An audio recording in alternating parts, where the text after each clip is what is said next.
Hello students, मैं देशमुख सिंह। आज हम बात करने वाले हैं पेपर 5 जिसका नाम है ऑर्गेनिक सिंथेसिस सेकेंड, जिसे हम बोलते हैं डिस्कनेक्शन अप्रोच।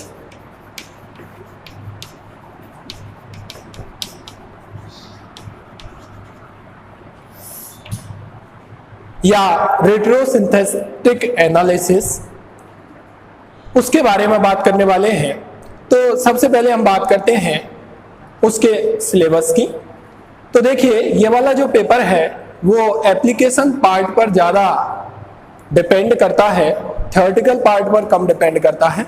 यहाँ पर डिफरेंट मॉलिक्यूल्स, जिन्हें हम टारगेट मॉलिक्यूल्स कहते हैं, उनको डिस्कनेक्ट करना होता है और उसी एप्लीकेशन पार्ट से संबंधित एग्जाम में क्वेश्चंस पूछे जाते हैं। तो देखिए, ये जो पेपर है, जैसा कि आपके पास सबके पास सिलेबस है, तो ये 5 यूनिट्स में डिवाइड है, जो कि मैंने आपको यहाँ बोर्ड पर लिख रखी है।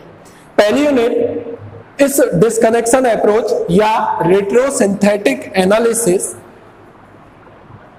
की जो है वो इंट्रोडक्शन को रिप्रेजेंट करती है। इंट्रोडक्शन में क्या क्या आता है उसकी बात हम अभी करेंगे। उसमें 2 शब्द आते हैं जो मुख्य होते हैं, एक होता है सिंथोन और दूसरा होता है सिंथेटिक इक्विवेलेंट। ये क्या होते हैं इनकी हम आगे बात करेंगे। उसके बाद बात आती है कि ऑर्डर ऑफ इवेंट क्या होता है, वो भी आपको यहाँ पर देखना है। कीमो सेलेक्टिविटी क्या होती है, FGI जिसे हम बोलते हैं फंक्शनल ग्रुप इंटरकन्वर्जन, अनपोलंग रीजेंट, जहां पर डिफरेंट रीजेंट्स ऐसे होते हैं जो अनपोलंग रीजेंट की तरह बिहेव करते हैं, रिवर्सल ऑफ पोलैरिटी भी हम इसको बोलते हैं, cyclisation reaction and amine synthesis. ये सभी टॉपिक्स यूनिट फर्स्ट में कंसीडर किए जाते हैं। इस यूनिट से रिलेटेड जो क्वेश्चन आते हैं वो मैक्सिमम थ्योरेटिकल क्वेश्चंस होते हैं। आपको शॉर्ट नोट पूछा जाता है और शॉर्ट नोट जब आपको प्रिपेयर करना होता है एग्जाम के पॉइंट ऑफ व्यू से, तो मोस्टली जो शॉर्ट नोट है वो सिंथोन पर आता है या सिंथेटिक इक्विवेलेंट पर आता है। तीसरा जो शॉर्ट नोट है वो इंपॉर्टेंट जो बनता है वो बनता है कीमो सेलेक्टिविटी पर, और चौथा आता है FGI, और पांचवा आता है अनपोलंग रीजेंट।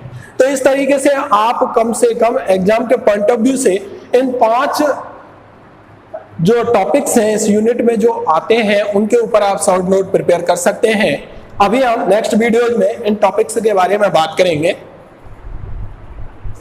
जब हम बात करते हैं यूनिट सेकंड की, तो वो 2 पार्ट में डिवाइड होती है। एक है हमारे प्रोटेक्टिंग ग्रुप्स।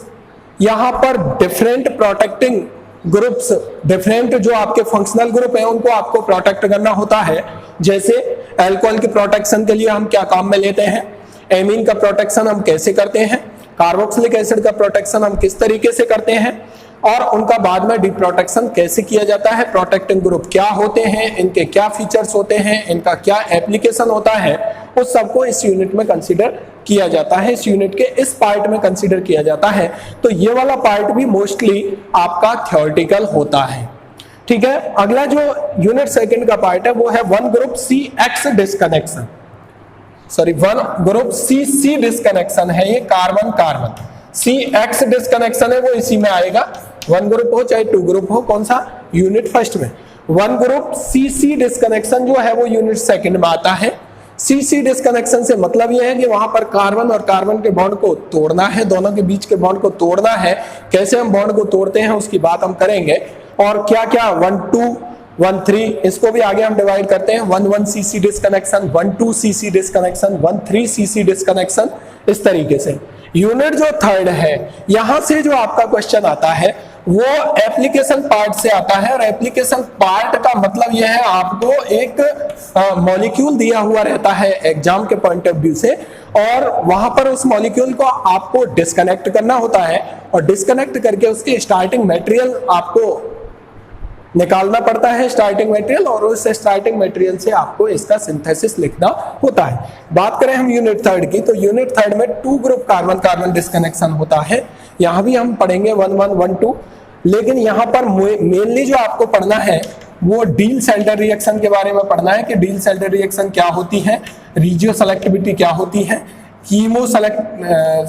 स्टीरियो सेलेक्टिविटी क्या होती है, स्टीरियो स्पेसिफिक रिएक्शंस क्या होती हैं, रिजियो स्पेसिफिक रिएक्शंस क्या होती हैं, alpha beta unsaturated carbonyl compounds में 2 ग्रुप CC डिस्कनेक्शन किस तरीके से होता है, रॉबिन्सन एनिलेशन और माइकल एडिशन, इसमें जो इंपॉर्टेंट एग्जांपल्स हैं माइकल एडिसन एंड रॉबिन्सन एनिलेसन, वो आपको पढ़ना होता है। तो जो आपको इस पेपर में तैयार करना है वो मेन मैं आपको बता रहा हूं एनिलेसन, ठीक है। तो यूनिट थर्ड में जो आपको मेनली पढ़ना है वो मेनली डील साइडर रिएक्शन के बारे में पढ़ना है, माइकल एडिसन के बारे में पढ़ना है, रॉबिन्सन एनिलेसन के बारे में पढ़ना है, जो कि रॉबिन्सन एनिलेसन आपका alpha beta unsaturated carbonyl compounds में देखने को मिलता है।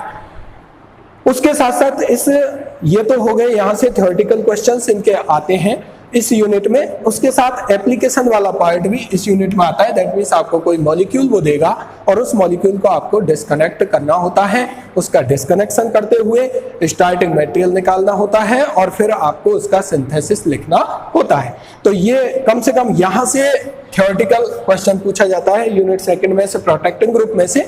तो आप easy going different functional group को प्रोटेक्ट करने के डिफरेंट रीजन्स होते हैं, उनको यहाँ से थ्योरेटिकल बेसिस पर तैयार किया जा सकता है।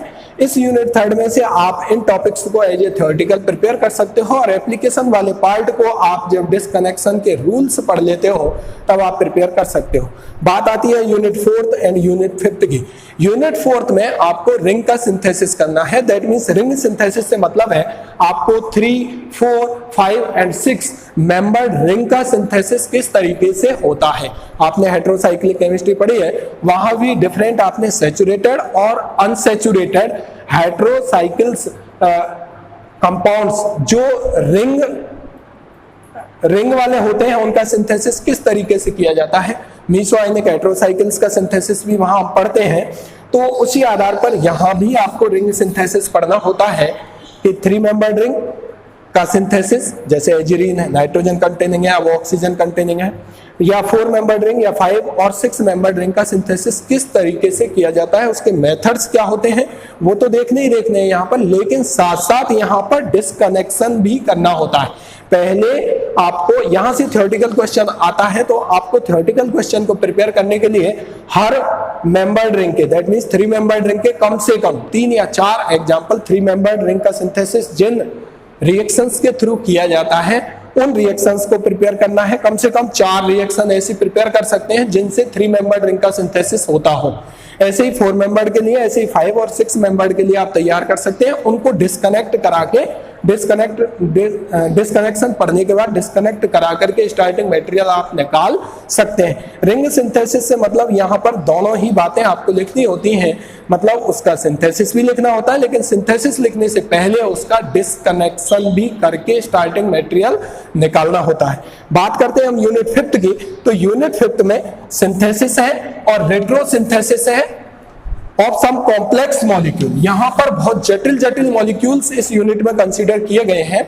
जैसे अगर मैं बात करता हूं जैसे कैम्फीन, कैम्फर जैसे हम जिसको बोलते हैं, कैम्फर जिसको हम बोलते हैं, उसको यहां पर सिंथेसिस करना है।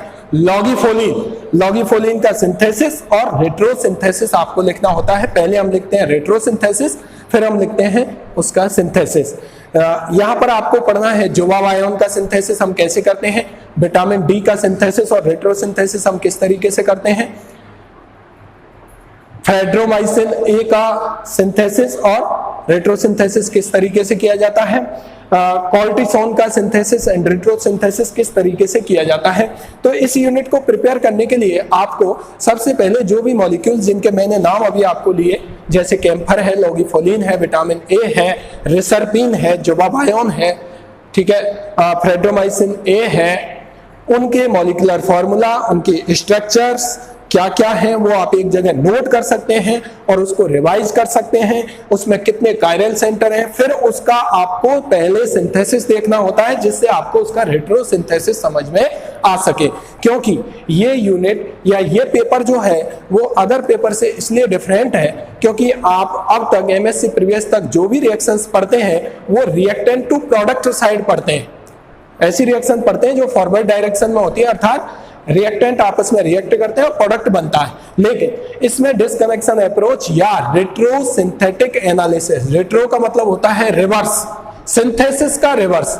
सिंथेसिस, मान लीजिए हमें कोई कंपाउंड बनाना है तो हम उसे कहेंगे कि ये इस कंपाउंड का सिंथेसिस है, और सिंथेसिस का मतलब 2 या 2 कंपाउंड हमने मिला दिए और वो उन्होंने आपस में रिएक्ट कर लिया और कंपाउंड बन गया, उसकी हमने दे दी केमिकल इक्वेशन कि इन दो कंपाउंड्स को मिलाने पर ये कंपाउंड बन रहा है। अब तक हम सभी रिएक्शंस को इस तरीके से पढ़ते हैं, लेकिन इस वाले पेपर में जो हमें देखना है वो ये है कि आपको पहले ही टारगेट मॉलिक्यूल दिया हुआ होगा और उस टारगेट मॉलिक्यूल के बेसिस पर आपको स्टार्टिंग मटेरियल निकालना है।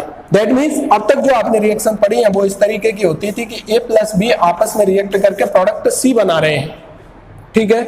लेकिन अब इस वाले पेपर में जिसका नाम है डिस्कनेक्शन अप्रोच या ऑर्गेनिक सिंथेसिस सेकंड, जिसे हम बोलते हैं रेट्रो सिंथेटिक एनालिसिस, उसमें आपको C दिया हुआ रहता है, पहले से ही टारगेट मॉलिक्यूल दिया हुआ रहता है। जो हमारा टारगेट होता है जिसे हम बनाना चाहते हैं, उससे वापस रिएक्टेंट, मैं कह रहा हूं उस टारगेट मॉलिक्यूल को ब्रेक करना होता है थ्रू डिस्कनेक्शन, और ब्रेक करने के बाद आपको स्टार्टिंग मटेरियल निकालने होते हैं, उसे हम बोलते हैं डिस्कनेक्शन या रेट्रोसिंथेटिक एनालिसिस। और फिर पहले उसका डिस्कनेक्शन लिखना होता है, उसके बाद उसका सिंथेसिस लिखना होता है। तो ये बात हुई सिलेबस की। तो यूनिट फर्स्ट में आपको ये 5 शॉर्ट नोट प्रिपेयर करने हैं। यूनिट सेकंड में आपको थ्योरेटिकल यदि पार्ट प्रिपेयर करना है तो आप डिफरेंट प्रोटेक्टिंग ग्रुप प्रिपेयर कर सकते हैं, ये वाला पार्ट एप्लीकेशन से रिलेटेड है। यूनिट थर्ड में आप ये वाले जो 3 टॉपिक्स हैं वो आप थ्योरेटिकल तैयार कर सकते हैं। उसके अलावा यहाँ से एप्लीकेशन वाला पार्ट, कोई टारगेट मॉलिक्यूल आपको दिया हुआ रहता है। यहाँ से मैंने आपको बताया हर मेंबर्ड के 4 मेंबर्ड है आपके पास, 3, 4, 5 एंड 6 मेंबर्ड का सिंथेसिस आपको करना है। तो हर के आपको एवरी वन के आपको कितने 4 मेथड प्रिपेयर करने हैं सिंथेसिस के और रेट्रो के। और यहां से आपको मैंने बताया synthesis and retro synthesis of some complex molecule. तो आपको इन कॉम्प्लेक्स मॉलिक्यूल्स को पहले लिखना है टेबुलेशन फॉर्म में, एक जगह उनके मॉलिक्यूलर फॉर्मूला लिखने हैं, एक जगह उनकी स्ट्रक्चर्स बनानी है, एक जगह उनमें कायरल सेंटर देखते हैं, और फिर आपको पहले इनका सिंथेसिस देखना है क्योंकि इनके कॉम्प्लेक्स हैं, इसलिए यहाँ पर बहुत सारे मल्टीपल स्टेप्स होते हैं रिएक्शंस में, इसलिए बहुत बड़ी रिएक्शंस यहाँ पर होती है। इसलिए पहले जब आप इनका सिंथेसिस समझ जाओगे तो रेट्रो सिंथेसिस आसानी से आप उसका कर सकते हो। लेकिन जो प्रोसेस है इस पेपर में पढ़ते हैं, जब हमारे पास कोई मॉलिक्यूल दिया हुआ होता है तो वो हमारा एज ए प्रोडक्ट होता है, उससे हमको तोड़ करके, जिसे हम बोलते हैं डिस्कनेक्ट करके, हमें स्टार्टिंग मटेरियल को निकालना होता है। ये बात हुई इसकी सिलेबस की। नेक्स्ट वीडियो में हम बात करेंगे इसके बेसिक इंट्रोडक्शन की। Thank you.